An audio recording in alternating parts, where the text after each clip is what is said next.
रावी लग्न झालं आणि संसारात रुळल्यासारखी वाटली. सासरचं माहेरचं नवऱ्याचं करता करता संसारात एकजीव झाल्यासारखी दिसत होती. नवरा कुठल्याशा कंपनीत मोठ्या हुद्द्यावर, अगदी श्रीमंती नसली तरीही घरात इन्व्हेस्टमेंट्सवर दर महिन्याला चर्चा होऊ शकेल अशी आर्थिक सुबत्ता. रावीचं आणि मनोजचं अरेंज मॅरेज, अगदी दोघांच्या आईवडिलांनीच बघितलेलं स्थळ. रावी लग्नाला तयार झाल्यावर 1.5-2 वर्षाच्या कालावधीत आलेलं, भावलेलं म्हणजे आवडलेलं शेवटचं स्थळ. रावीचं तर सगळंच वेगळं आणि विचित्रच. तिच्याच कॉलेजमधल्या आणि नाटकात वगैरे छोट्या मोठ्या भूमिका करणाऱ्या मुकुंदवर हिचं प्रेम. प्रेम म्हणजे एकतर्फीच. कॉलेजमध्ये 2ऱ्या वर्षाला गेल्यावर मुकुंदच्या लक्षात आलं आणि त्याची आणि तिची दोस्ती झाली. पण मुकुंदला त्याच्या मर्यादा पक्क्या ठाऊक होत्या. हा स्ट्रगलर, ती बऱ्याच सुखवस्तू घरातली, दिसायला नीटनेटकी पण अपील नाही. त्यावेळी मुकुंदला काळी सावळी नीमा तिच्यापेक्षा जास्त आवडायची. चहा पिताना एक एक सीप डोळे मिटून प्यायची. मुकुंदला वाटायचं पटकन तिच्या ह्या अर्धवट मिटलेल्या पापण्यांवर छोटंसं फुलपाखरू बनून बसावं, स्पर्श करून उडून जावं. तर अशी नीमा, तीही काम करायची नाटकातून, अभिनयात खूपच उजवी. मुकुंद आणि नीमा बऱ्याच वेळा एकत्रच असायचे. कॉलेजच्या कट्ट्यावर, कॅम्पसमध्ये, कॅन्टीनमध्ये, समोरच्या इराण्याच्या टपरीवर किंवा स्टेशनवरही. आणि हेच रावीला आवडायचं नाही. दोस्तीत तिनं हे मुकुंदला सांगूनही पाहिलं निरनिराळ्या प्रकारे. पण मुकुंदचं उत्तर ठरलेलं असायचं, ती काही माझी गर्लफ्रेंड नाही, माझी मैत्रीण आहे. मी तिला प्रपोज वगैरे करून पाहिलं होतं, पण तिला लग्नच करायचं नाहीये. पण रावीला मात्र नेहमी वाटायचं की मुकुंद रावीच्या दुरावा निर्माण व्हायला ही नीमाच कारण असणार. भेटी वाढत गेल्या आणि एकदा नीमाच्या नसण्याची संधी घेत रावीने मुकुंदला प्रपोज केलं. अगोदर मुकुंद तिच्याकडे पाहतच राहिला. मग निखळ हसत म्हणाला, रावी, तू जी सुरक्षितता, स्टॅबिलिटी शोधतेस ती माझ्यात अजिबात नाही.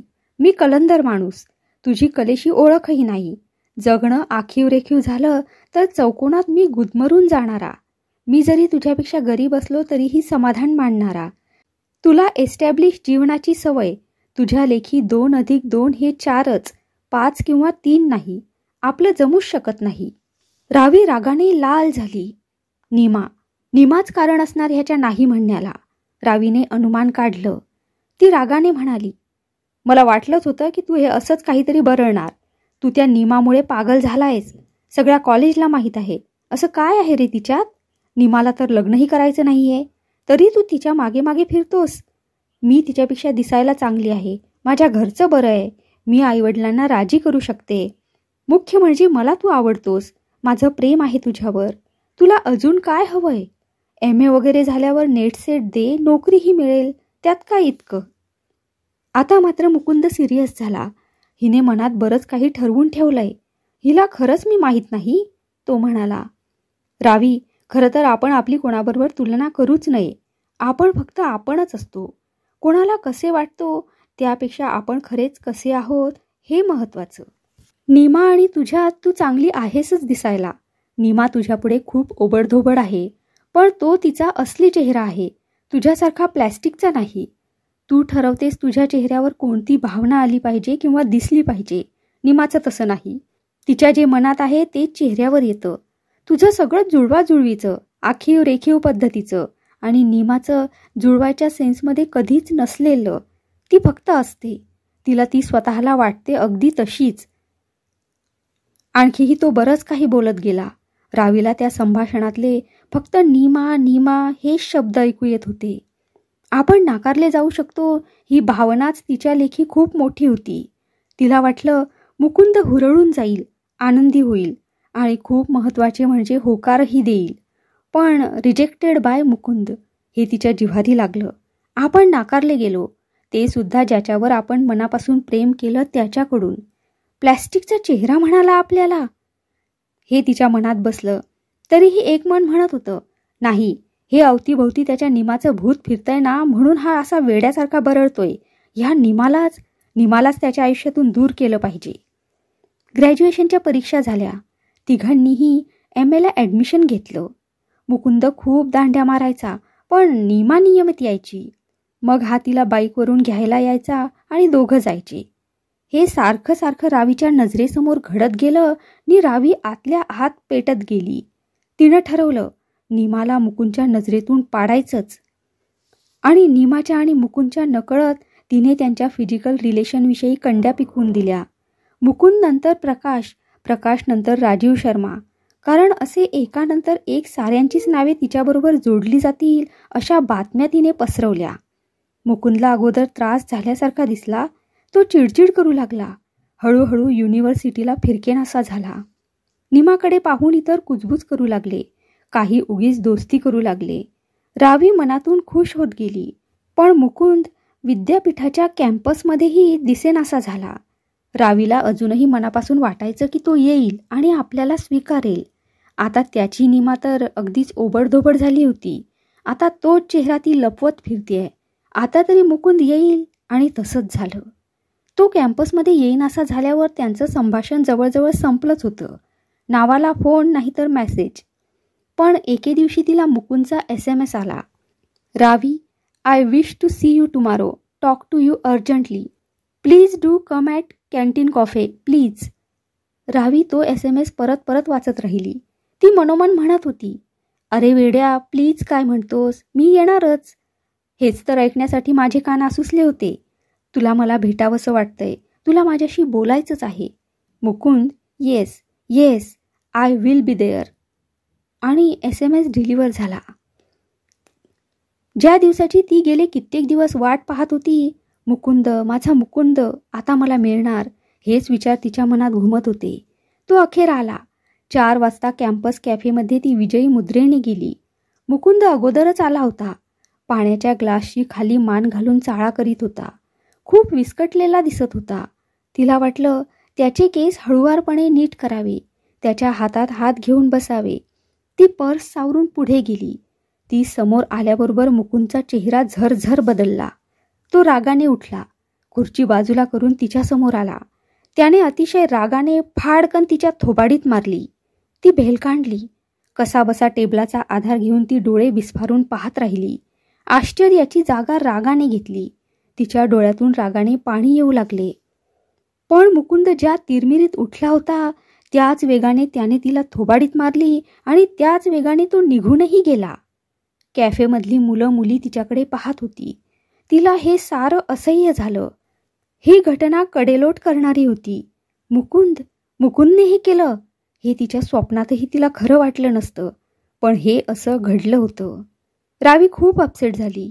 ती घरी आली आणि बेडरूमचं दार लावून तिने दोन्ही हाताच्या नसा कापून घेतल्या. नीमाशी आपण असे वागलो त्याबद्दल हा पश्चाताप नव्हता. मुकुंदने आपल्याला नाकारले, आपल्याला अपमानित केले. तिला हा नकार, अपमान असह्य झाला होता. कॅम्पस कॅफेमध्ये बोलावून सर्वांच्या समोर त्याने आपल्या थोबाडीत मारली. हे मुकुंद आपल्याबरोबर करूच कसा शकतो, असा व्हायलंट होऊच कसा शकतो, ह्या नाकारलेल्या भावनेने तिला समोर उखडून टाकलं. बऱ्याच वेळाने तिच्या आईच्या लक्षात आलं. आई घाबरली. तिने फोन करून वडिलांना बोलावून घेतलं. मोठ्या मुलाच्या मदतीने दरवाजाचे लॉक तोडून तो उघडला आणि त्यांना रक्ताच्या थारोळ्यात रावी दिसली. मग धावपळ, हॉस्पिटल, आत्महत्येचा प्रयत्न, police, saline, blood supply, counselling, discharge, सारं एखाद्या कथेतल्या क्रमानेच पार पडलं. सगळ्यात विलक्षण हे होतं की आई वडील, डॉक्टर, काउन्सिलर कोणालाच रावीने सांगितलं नाही की तिने आत्महत्याचा प्रयत्न का केला. सारे विचारून थकले, पण ही जाणीवपूर्वक त्या विषयावर काहीच बोलायची नाही. तो विषय तिने तिच्या सबकॉन्शियसमध्ये स्टोअर करून ठेवला. लोक तिला विचारायचे तेव्हाही तिला वाटायचं, ह्या सर्वांना मी आत्महत्या करायचा प्रयत्न केला हे कळलं, पण माझ्या मुकुंदला हे कळलं असेल. मी हॉस्पिटलला असताना तो नकळत येऊन गेला असेल का? त्याला कळलं असेल की त्याच्यासाठी तो मिळाला नाही म्हणून मृत्यूला कवटाळायला निघाले होते. कळलं असेल का त्याला? त्याला काय वाटलं असेल? घरातल्यांनी तिच्या लग्नाचे बघायला सुरुवात केली, तर ही अगोदर लग्न नको नकोच म्हणत राहिली. आई वडिलांना कळत नव्हतं की तसं कोणावर प्रेम असेल तर ही त्याला भेटवत वगैरे नाही. कोणी मनात असेल तर सांगतही नाही. रूप चांगलं आहे, प्राध्यापिका म्हणून नोकरी करतेय, तर अडचण काय? 2-3 वर्षांनी हिने लग्नाला तयारी दाखवली. मधल्या काळात तिने मुकुंदचा फोन खूपदा ट्राय केला. आधी कळलं की नंबर बदललाय. मग तिने बदललेला नंबर मिळवला, त्यावर फोन केले, SMS केले. नंतर लक्षात आलं की त्याच्याकडे हिचा नंबर नसेल म्हणून रिप्लाय करीत नसेल. मग नावाने SMS पाठवले, व्हॉइसमेल दिले. पण ओके, बरं आहे, या व्यतिरिक्त काहीच नवं उत्तर न आल्यानं तिने मग फोन करणं बंद केलं. पण SMS चालूच राहिले. तिच्याकडून अखेर मी लग्न करतेय हा मेसेज पाठवून ती रिप्लायची वाट पाहत राहिली. त्याच्याकडून ओके असा SMS आला आणि तिने रागाने आईवडिलांना लग्नाची तयारी आहे असे कळवून टाकले. मध्यंतरीच्या काळात तिने भेटायला बोलवूनही तो आला नाही. काहीबाही कारणं सांगून टाळत राहिला. लग्नाच्या दिवसापर्यंत तिला वाटत होतं की हा थांबवेल आपल्याला, पण त्याने तसं काही केलं नाही. अगदी लग्न लागत असलेल्या दिवशीही तिला वाटत होतं की पिक्चरमध्ये होतं तसं तो येऊन हे लग्न मोडेल आणि आपल्याला स्वीकारेल. पण तसं झालं नाही. शेवटी तिचं आणि मनोजचं लग्न झालं. ती मुकुंदला विसरायचा प्रयत्न करायची आणि तो जास्तच आठवू लागायचा. लग्नाच्या दुसऱ्याच रात्री भर प्रणयात मनोजला मुकुंद अशी हाक मारली आणि मनोज काय समजायचं ते समजला. त्यावेळी तिने त्याला जे सुचेल ते सांगितले, पण त्यालाही खरं ती सांगू शकली नाही. मनोज नुसताच तिचा नवरा राहिला, गरज भागवणारा किंवा भागवून घेणारा. तिच्या तो मनाने जवळ येऊ शकला नाही. रतिसुखाच्या ऐवजी रतिभोग झाले आणि मनोज तिला वारंवार हे सांगत राहिला की सुख स्वीकारायची तुझी अवकात नाही, तुझ्या मनात दुसरं कोणी आहे. त्यांचे हे भांडण कोणालाच कळले नाही. तिच्या सासू सासऱ्यांना, आई वडिलांना मनोजने काही सांगितले नाही. पण रावी आणि मनोजच्या लेखी फिजिकल रिलेशन्स लग्न झाल्यावर 2 महिन्यात संपले. मनोजने मनोमन ओळखले की रावीच्या मनात कोणी मुकुंद नावाची व्यक्ती खूप खोलवर घर करून आहे आणि लग्न ही गोष्ट तिच्यासाठी ती त्या माणसात इन्व्हॉल्व नाही हे दाखवण्याची तडजोड आहे.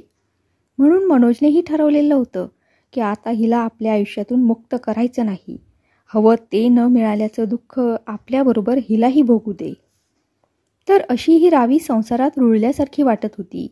आनंदी सुखी असल्याची भूमिका पार पाडत होती. आणि पुन्हा एकदा रावीच्या फोनवर मुकुंदचा SMS आला, मला तुला भेटायचंय, उद्या येशील का मिड टाऊन प्रीतमला.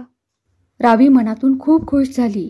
मुकुंदला अखेर का होईना उपरती झाली तर खऱ्या प्रेमाचा विजय होतो वगैरे वगैरे. रावी उद्याच्या सकाळची वाट पाहत राहिली. रात्री इतक्या मोठ्या का होतात यावर चिडून ती झोपी गेली. सकाळी मनोज जाण्याची वाट पाहत राहिली. तो गेल्यावर तिने बाथरूमचा शॉवर सुरू केला, आंघोळ केली. छानसा परफ्यूम मारून तिने लोन एक गाऊन चढवला. ड्रेसिंग टेबलच्या ड्रॉवरमध्ये मंगळसूत्र काढून ठेवले आणि डायमंडचा हलकासा सेट घालून ती गाडी काढून मिड टाऊन प्रीतमच्या दिशेने निघाली. मनात नाना विचारांचं काहूर माजलं होतं. उत्कंठा, प्रेम, आस्था, कुतूहल, ओढ, अनामिक भीती, सारं काही होतं.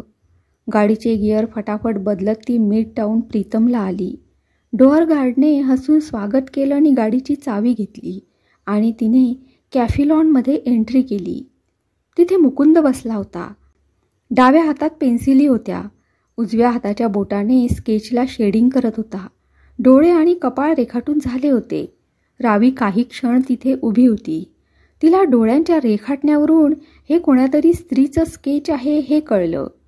तिनं नाजूक आणि प्रेमभऱ्या आवाजाने मुकुंद अशी हाक मारली. मुकुंदने मान वर करून पाहिली. ओह रावी, ये, मी अजून एका व्यक्तीला बोलावलंय, 2-5 मिनिटं थांब हं. रावी हिरमुसली. आता आणखी कोण, कशाला? ती मेनू कार्ड पाहत राहिली. पण तिचं लक्ष सारं मुकुंदकडे होतं. मुकुंद, इतक्या वर्षांनी. स्केच पूर्ण झालं. मुकुंद म्हणाला, हां तर रावी म्हणाली, अरे पण कुणी येणार आहे ना? बघ ना, ही आली आहे. पूर्ण झालेले स्केच दाखवून म्हणाला, ही काय, नीमा. इतक्या वर्षांनी पुन्हा नीमाचं नाव ऐकल्यावर रावीला मळमळल्यासारखं झालं. आज मी तुलाच तुझी ओळख पटवून देणार आहे. माझ्या नीमाला तू आपण युनिव्हर्सिटीला असताना मारलंस. तू जे तिच्या बाबतीत पसरवलंस ना, त्यामुळे ती जिवंतपणी मेली. तुला तिच्या आयुष्याविषयी, तिच्याविषयी काहीच माहीत नाही. अगं, वयाच्या 9व्या वर्षी तिच्या मामाने तिच्यावर बलात्कार केला. म्हणून तिला सेक्स, शरीर किंवा त्याबद्दलच्या भावनांची शिसारी होती. तो भयानक प्रसंग ती तिच्या आयुष्यातून विसरूच शकत नव्हती.